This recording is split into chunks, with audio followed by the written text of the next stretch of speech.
SCF State College of Florida, this has been the fourth year now that we've been hosting the Chinatown Hall event. So we're really very proud to have this opportunity to host this event. So next I'm going to introduce my partner, Dr. Richard Allett, and if you would come on to say a few words and then introduce the speaker for tonight's event. Thank you, Allett.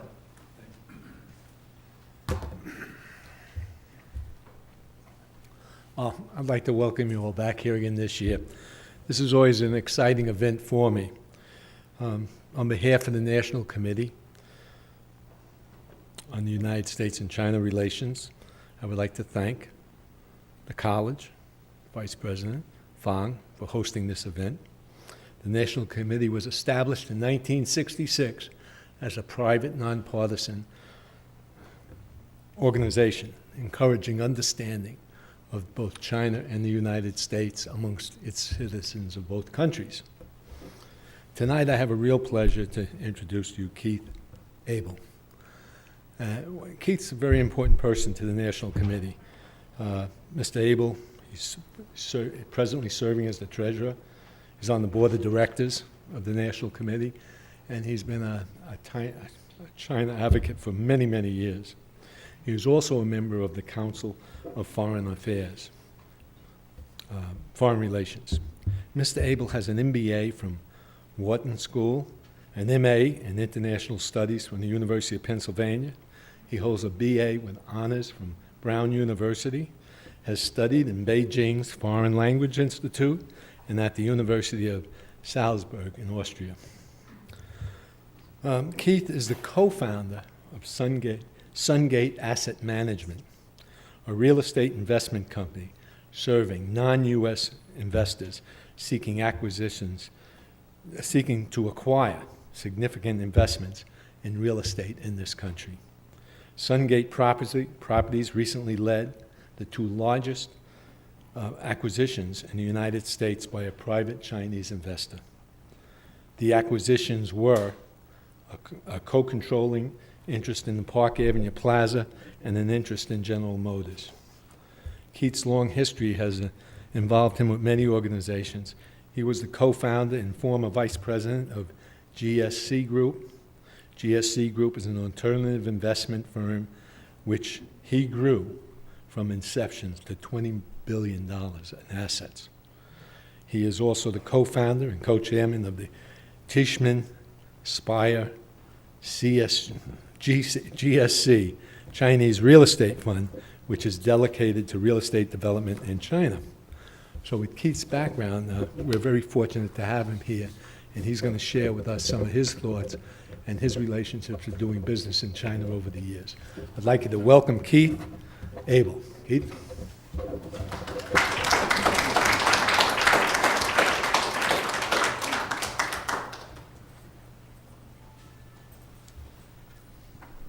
Thank you. Good evening, everybody. I was told this is a very easygoing crowd, very low-key. I've told this is a very low-key audience.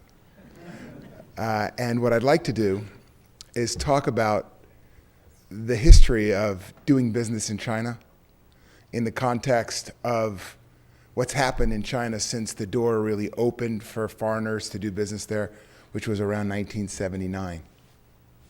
1979 is the year that I graduated from college. And as it happens, my professional life in China and doing business with China has corresponded exactly with the historical period in which it was possible for Westerners to do business in China or to try to do business in China.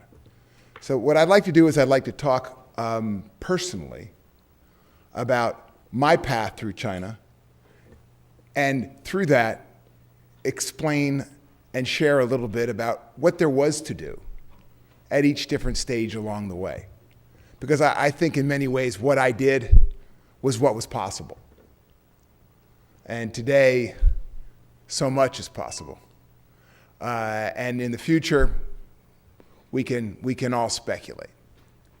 See, in the beginning, China was a curiosity to the business world. In the 70s, there really weren't serious American businessmen that thought there was money to be made in China. China was a communist country, a Cold War enemy, had a lot of people, but they were very poor. The doors were closed. We had very little information about it. People that were interested in China, like myself, were interested in China for other reasons, other than the fact that we thought it was going to be a great career opportunity. Interested in Chinese language, interested in Chinese culture. Most of the people that wanted to do anything with China actually went through Hong Kong, just because in Hong Kong, people spoke English, understood the West, really weren't that much further ahead than we were in China. It was close to them too. But they were more accessible to us. My first time in China in 1984, they had just begun a program called of economic reform. They really had no idea how they were going to do it. This is specifically true. They did not have any idea how they were going to do it. They knew they wanted to take a country that was essentially a controlled economy, where all of the means of production were decided upon by a council of government bureaucrats, senior government bureaucrats. Think about what that means. The cost of everything was set by them. How many stores there would be, what those stores would have, what would be manufactured, where the factories would go, what trucks they would use, where the warehouse storage would be, how many workers they had. It was all centrally organized. And if you didn't make enough money selling at the prices they told you to sell, well, no problem, you would requisition some more money. They kept obviously a system like that was not very good at producing great amounts of everything. So they had very little, but they kept very good track of everything. They were very good at monitoring the use of materials, not very good at making sure the right things got to the right places, and really completely unresponsive to the market, what people actually wanted, because that wasn't really of paramount concern to them. These were the early days. Now, when you have a system like that and you decide, well, let's just change it into a free market economy, how far do you go? Where do you start? It's one thing to say market mechanisms may be able to make us more prosperous and more efficient, more productive. But where do you start with a system like that? Well, where they decided to start, the easiest place to start was in the countryside. Because then they could just say, all right, here you have some communes, and what we'll do is we'll see what happens when we let these farmers have a little bit of their land to communally work, but they can sell their own output of that piece of their land. And then let's divide it up by family. And they had words for it.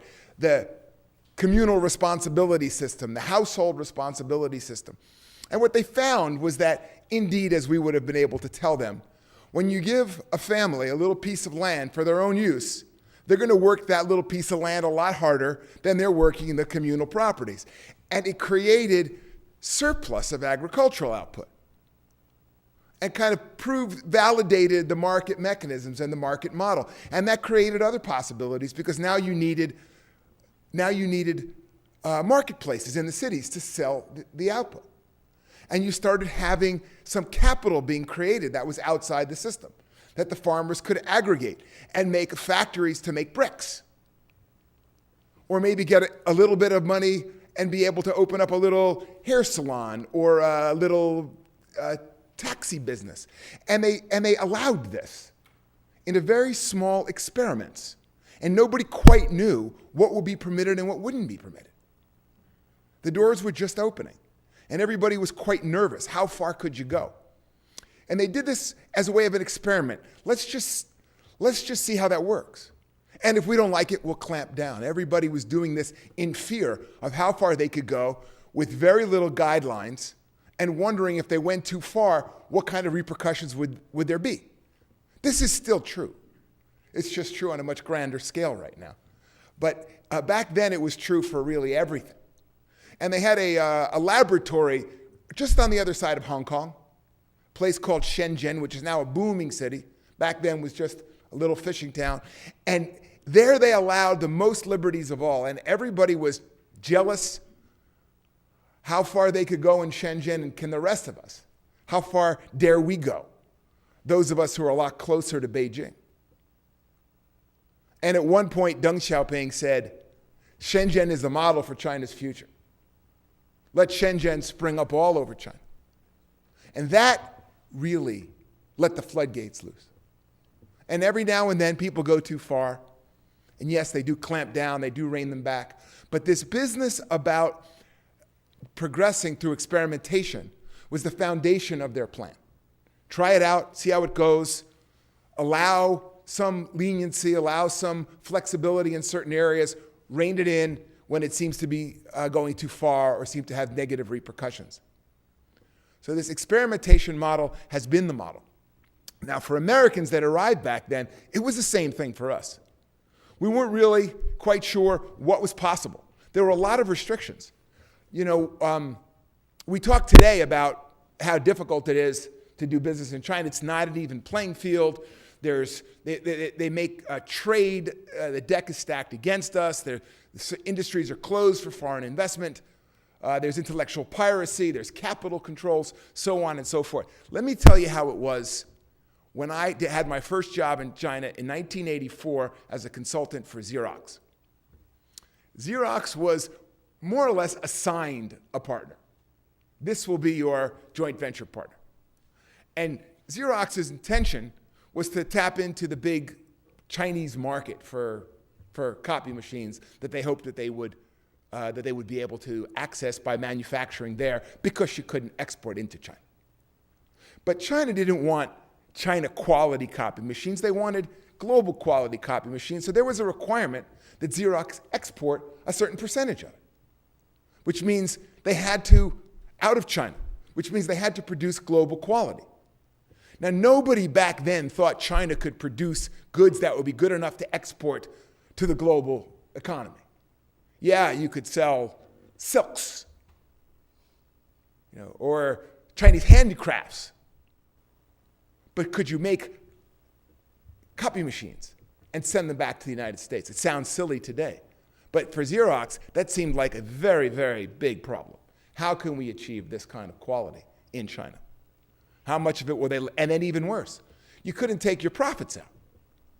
You were required to keep your profits in China. If you wanted to take the capital back out, you had to take them out in the form of oriental carpets or something else. It was called because of their capital controls. You couldn't hire and fire the people that you wanted. It was very complicated because all of social welfare was actually distributed through the businesses. So the businesses operated schools, and they took care of retirees. I mean, they actually took care of them. They were living, in dormitories, their homes. All of social services provided by the government was provided through the enterprises. And now an American company comes in to be partners in such an enterprise. How does this work? So none of us, it was outrageously intrusive, far more than the markets are today. So were we outraged? Were we outraged at the difficulty that the government was presenting to us to do business in China? No, we were thrilled. We were thrilled because China had been closed, and now it's open. Everything was impossible, and now it's possible.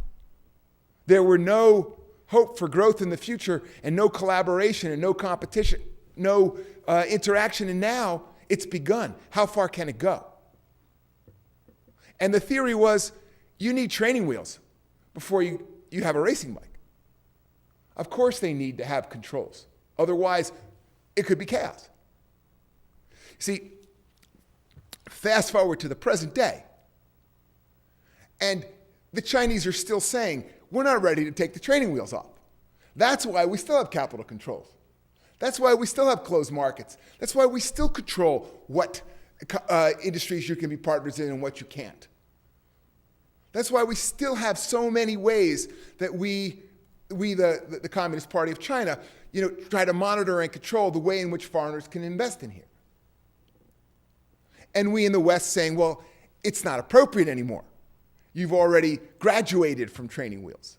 You're already at a stage now where your businesses are out competing, they're taking jobs, we have a huge trade deficit with you. You should be opening up your economy wide open, not making it so difficult for us to do business there in China anymore. We've reached that stage. And the response is, you may think we've reached that stage, but you don't understand our politics. We still have hundreds of millions of people that need to move from the countryside into the cities. We have to maintain stability. We have to control this. And our answer is, what about our people? What about our jobs? What about our unions? What about our economy? Therein lies the problem. Both sides have now become superpowers, now become economic competitors. In some areas, we're bouncing up the idea of being military competitors, although this is rarely spoken of out loud. But clearly in the South China Sea, one sees the early rumblings of military competition. And yet both sides are primarily driven by domestic concerns about the welfare of their own populations. For the Americans, the politicians that want to be reelected, and for the Chinese, the Communist Party that wants to maintain stability and enrich themselves, as they do.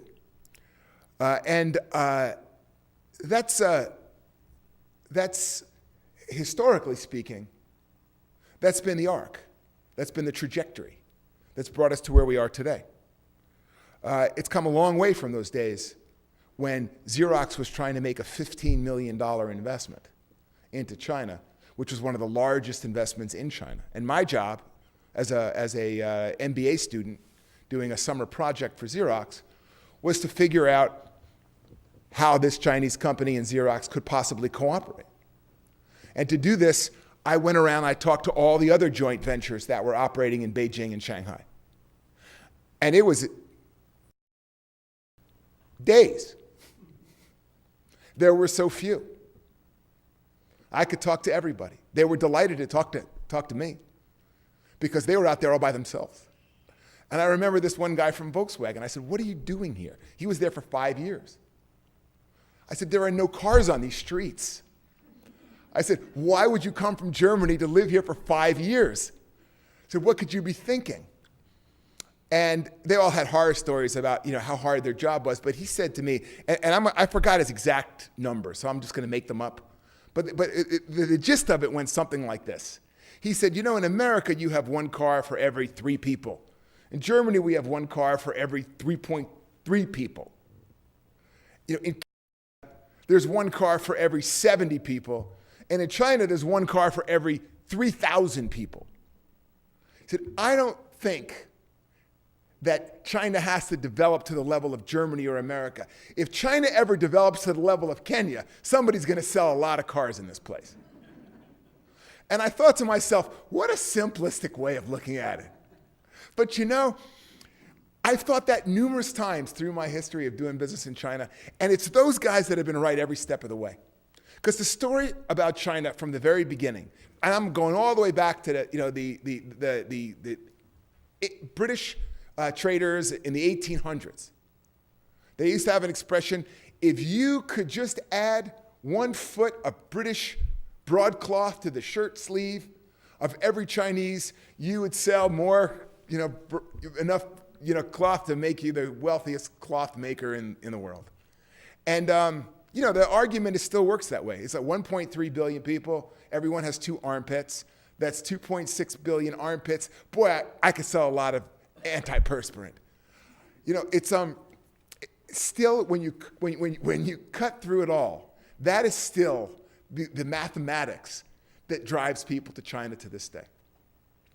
But it's changed because now it's clear that there's winners and there's losers. That math works. It just doesn't mean it's going to work for you.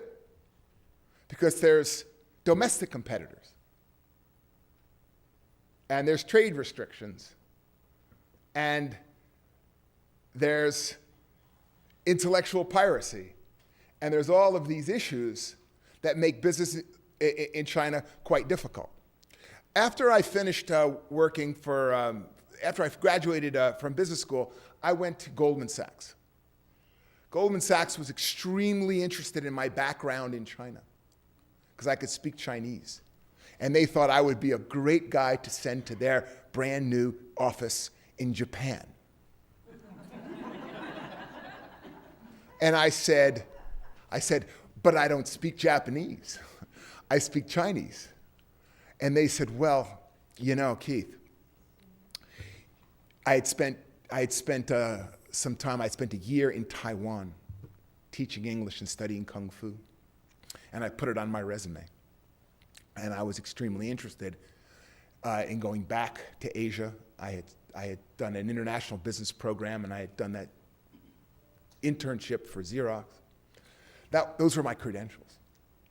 And they said, well, someone like you, an Asia specialist as you are, can help us in Japan where we need you. And who knows, one day maybe, you know, China would be of interest to us down the road. Laughter. You know, and I thought, that's actually as close as I could get to anybody that even cared. And when I got to Goldman Sachs, my colleagues, they thought it was hysterical that I was every Asian deal that I could get, or even try to get, that I wanted to do, because these weren't the high-profile deals that the other guys wanted to do, and they had a low probability of coming to completion. I wasn't racking up the deals completed the way the others were, because that was never actually my game plan. I just wanted to be involved in Asia. I didn't have to be working in Wall Street at all. It happened to be Wall Street, because they could get me out of school debt fastest, and were willing to send me over there. But things changed so rapidly. And Goldman Sachs went on to be a phenomenal force in Japan and in China. But I didn't wait, because I joined another firm, a relatively new firm called Blackstone. And I went over to set up their operations in Japan and then ultimately in Hong Kong. And when I got to Hong Kong, of course, nobody had ever heard of Blackstone. And I translated the name Blackstone, Hayshirt Blackstone, which remains their name over there. Unfortunately, the first time, it's also with a slight change in intonation. You can say Hayshirt, which means black market.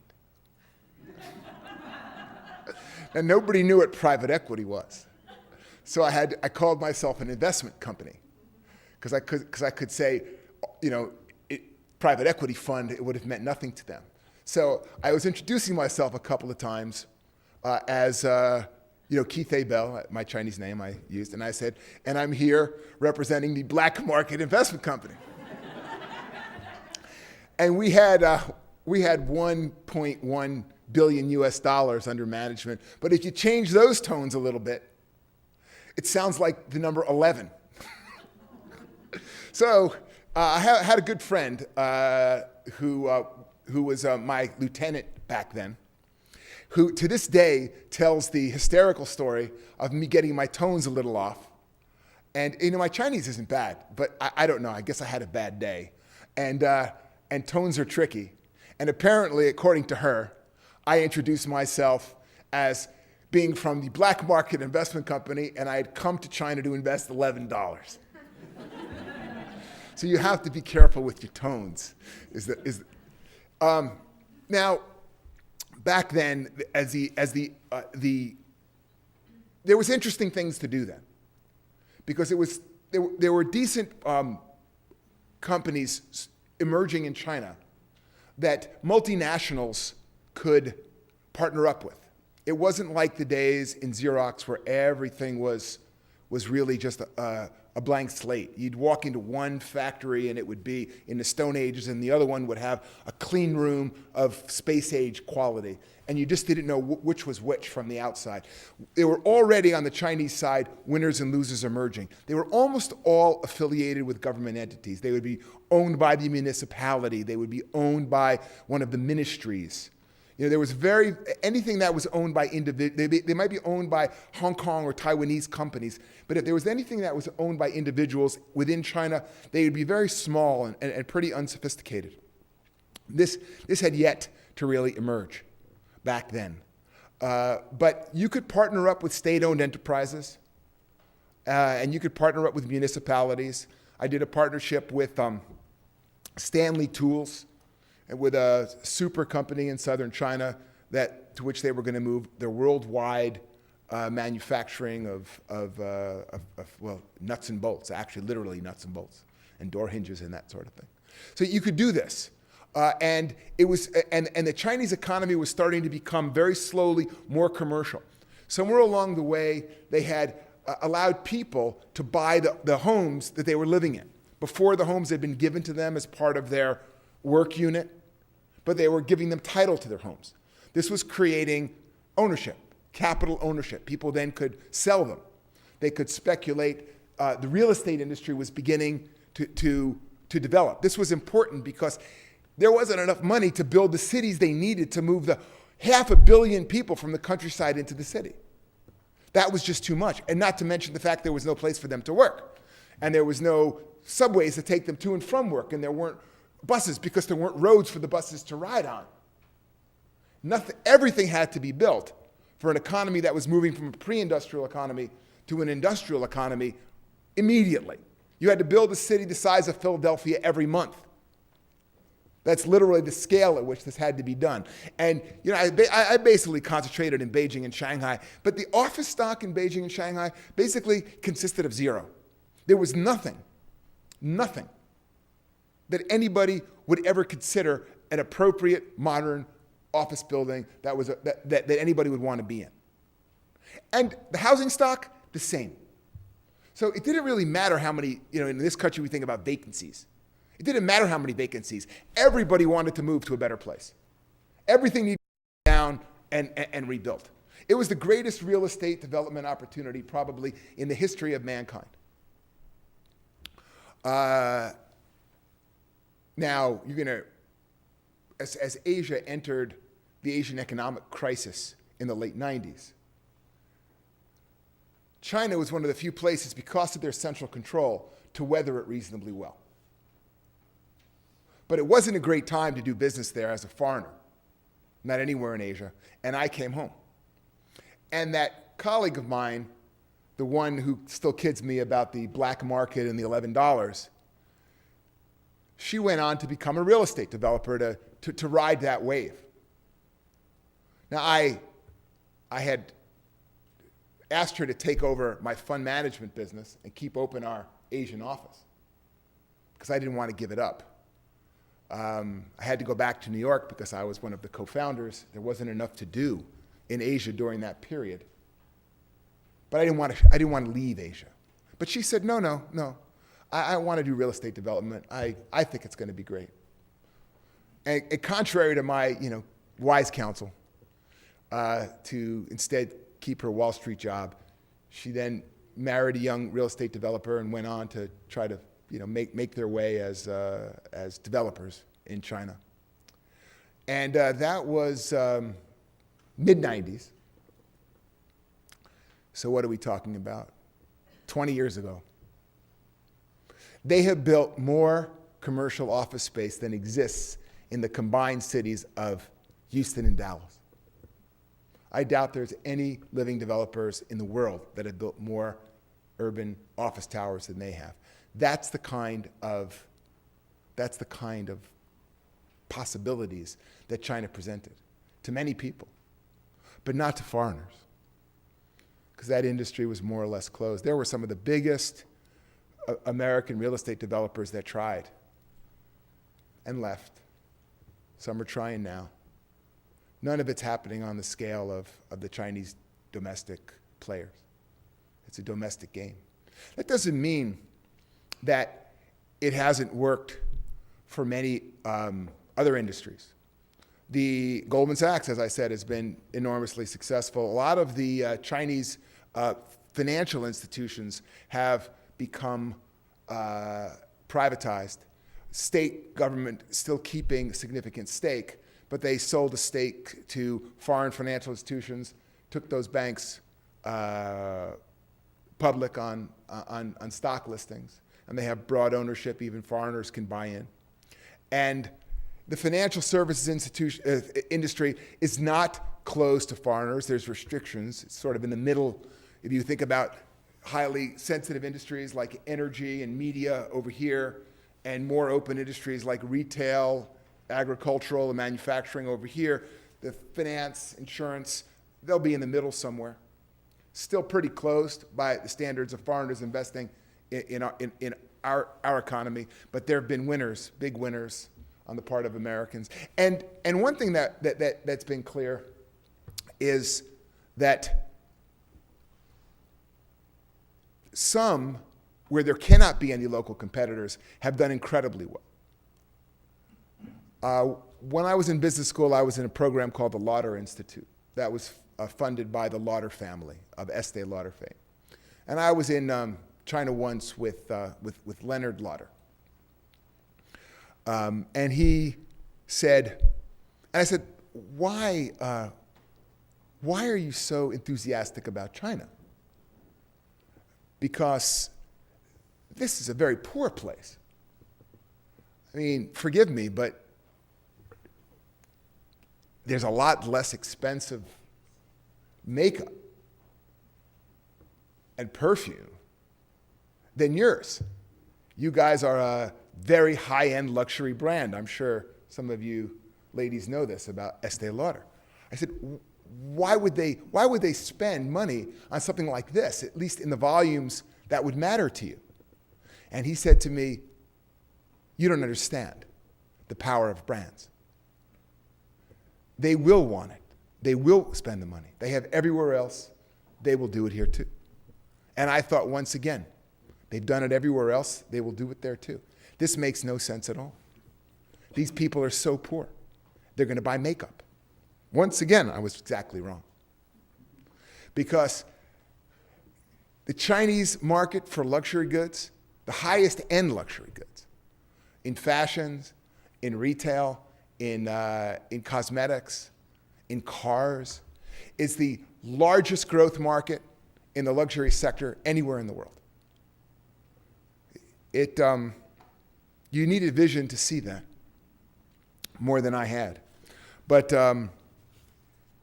it's a remarkable and obvious fact that for some people in some industries who had the courage and had the conviction, they were able to establish themselves, like the guy from Volkswagen, and do something that was transformative to their companies. I'm going to go back in time when I was still in Hong Kong.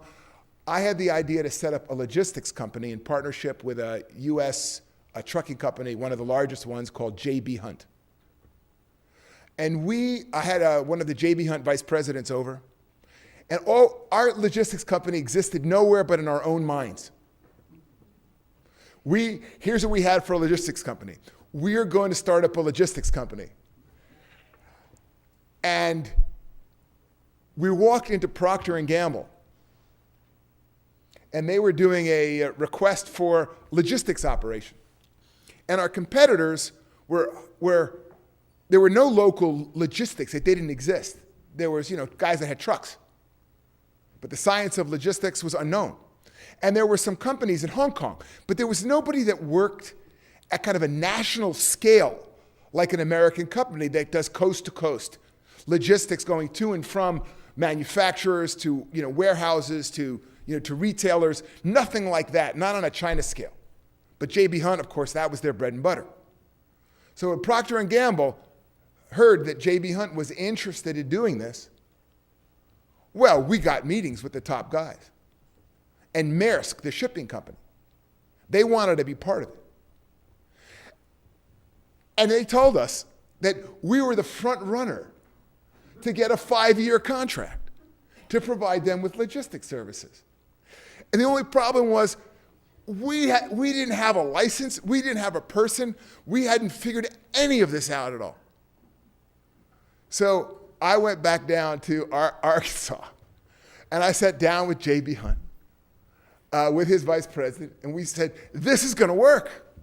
This has become more than an idea. This is going to be fantastic. And then somehow or other, it seemed it was better down there in Arkansas as an idea than it was when it came time for an action plan. Now I'm convinced it would have been a great idea. And I'll tell you, if we hadn't made money on logistics, which we would have, those warehouses that we would have had to buy and own back then right now would probably be center city real estate that we could develop. But that's another thing that didn't happen. But you see, that's the kind of thing that was possible then. Different things are possible now. See, let's talk in the few more minutes that I want to talk before I open the floor up to questions about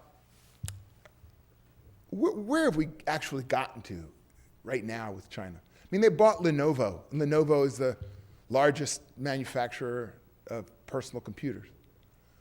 You've all heard about the Alibaba offering. Alibaba's on its way to being, who knows, maybe the most valuable company in the world. They keep on going at their current growth. There's other ones. There's a company called Tencent. Another company of enormous scale. The open questions, because those are modifications of concepts that were really incubated here. It's not possible to open up an Apple computer and create an Apple. I think everybody knows that. Whatever it is that's inside Apple isn't in the computer itself. It's a culture of innovation and creativity, something that changes the game, redefines what the industry is, that we have yet to see coming out of China, or really coming out of many places other than the United States. This is really the basis for optimism for those who are optimistic about this country, is that we have a process of creative destruction, that some things go down and some things come up, and the economy is the kind of economy that allows them to go down and funds them and encourages them to go up, and somehow or other we keep recreating ourselves, because that's the difference between a planned economy and an open market.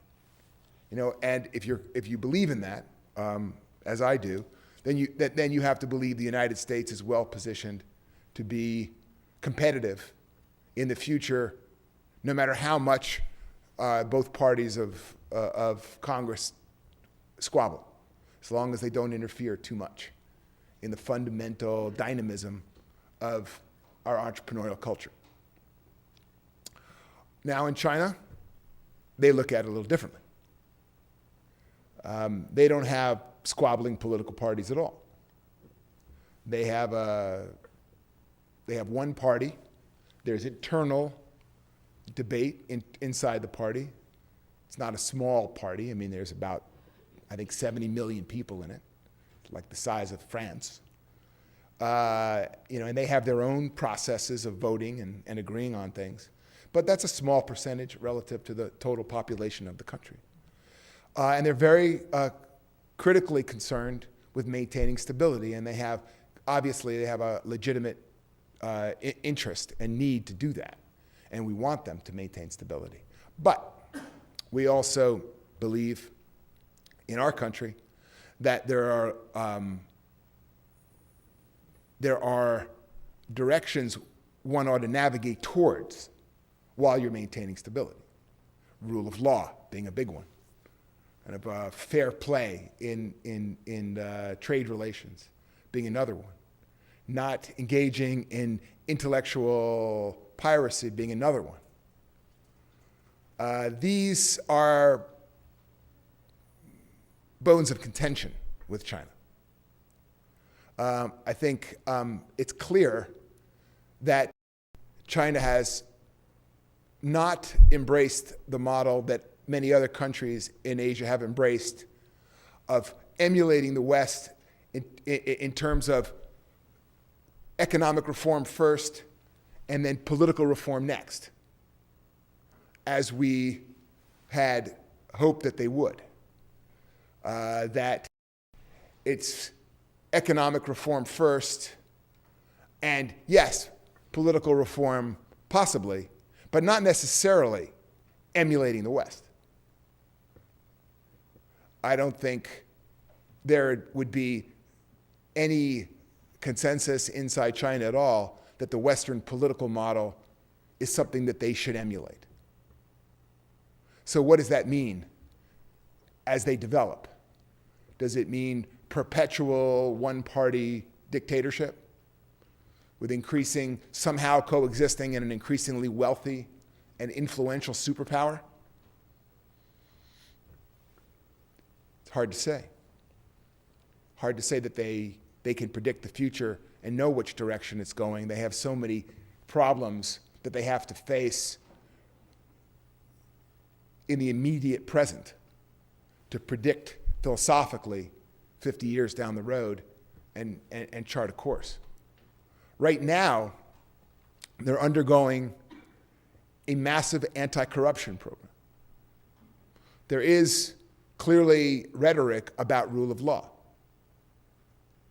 There is clearly rhetoric about fair play and about peaceful development and coexistence with neighbors.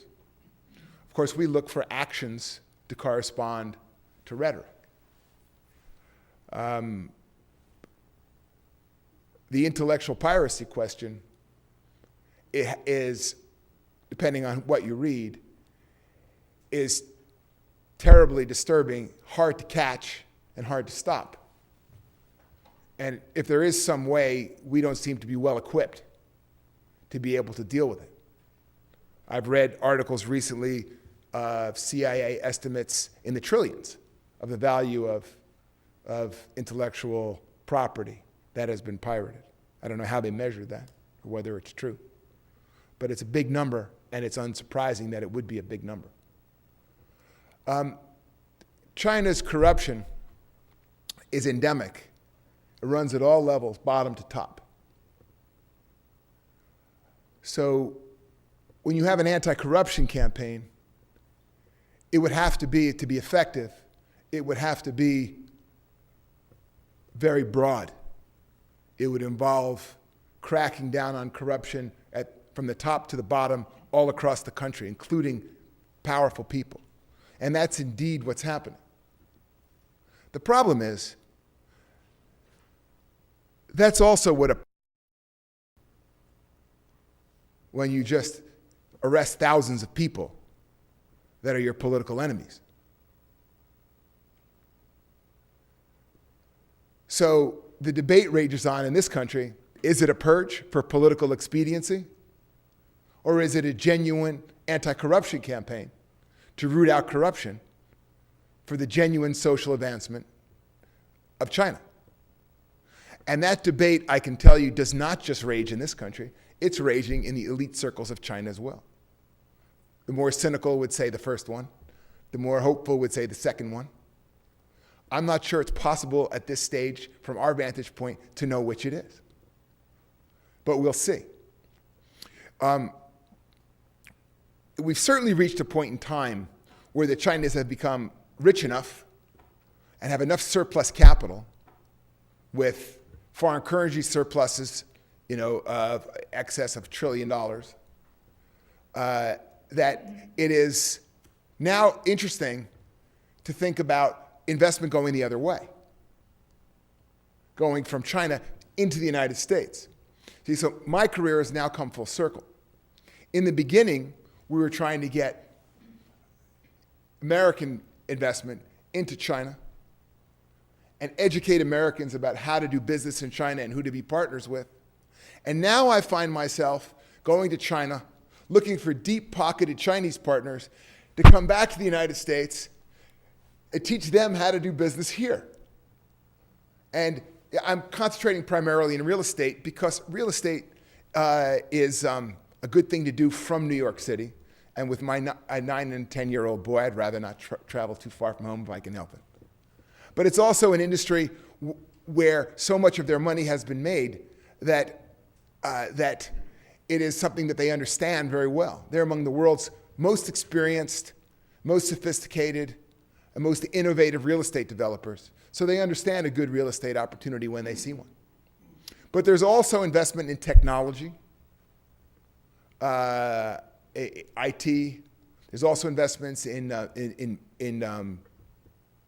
minerals and mining and energy. And I think that the wave of Chinese investment in the United States has just begun. It's growing larger every year. It's still very little of it is of a portfolio basis. They're not opening up securities accounts here and not buying mutual funds. They're investing strategically in industries that they know, or they're buying real estate, which is really an investment product that Chinese have found in the absence of really reliable stock markets, the absence of savings accounts that pay good interest rates. That has become the repository of their savings for their retirement in China. So they like real estate. So the wealthy among them that want to bring money out of China are frequently buying condos in the United States. And in my case, I'm trying to show them larger buildings. And no, we didn't actually buy a stake of General Motors. We bought a stake in the General Motors building. So that brings me really from the beginning through the middle to the end of my own trajectory in China. Beginning of exploring and learning about how to get money in and how to figure out how to do business in this very undeveloped third world country. To the middle when everything was, when everybody more or less knew how to do business with each other, and it became a time where Starbucks and McDonald's and Estee Lauder and Chanel and General Motors and Ford and Otis Elevator and Procter & Gamble and is a great opportunity for everybody, and many of them have established themselves extremely well. And a lot of smaller companies here in America have figured out that they can make themselves far more cost competitive by taking advantage of the China cost, pulling their lowest labor cost components out of their value-added chain and getting those from China, giving themselves global relevance and global competitiveness that they didn't have before. So this, has brought us to today, where the U.S. and China are now truly interwoven. Our destinies are aligned. I used to believe that the purpose of this organization was to achieve good relations through better understanding. I now no longer think that that's actually necessarily the case. I think we need to achieve good relations and better understanding. But I no longer think that the problem between the United States and China is that we don't understand each other, and therefore we don't have as good relations as we could. I think in some respects we understand each other very well, and that sometimes also contributes to poor relations. I think that we need to foster good relations where we can foster good relations. We need to foster understanding no matter what. We need to compete where we're going to compete, but it should be gloves-on competition between friends. And that's the mission of the National Committee on U.S.-China Relations. Thank you very much.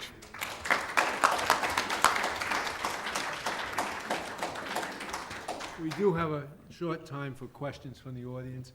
Well, we invest in China far more than they invest here. And I don't think it's bought us much of a seat at the table when it comes to influencing their society at a political level. I think it's excellent for world peace and stability if the Chinese were here owning factories, employing workers, and are participating in our economy instead of just making things in China and sending them here.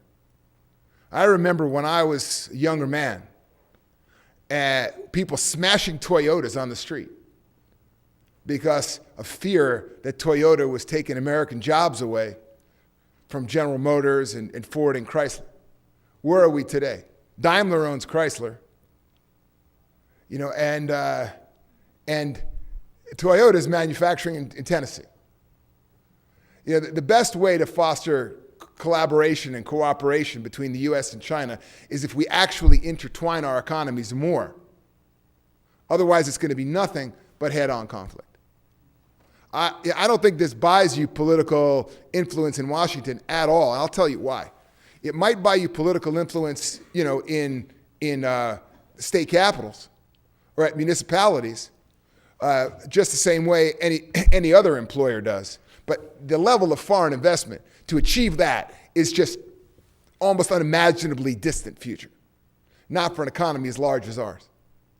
How much influence do we really think China's going to have in the United States if they invest here?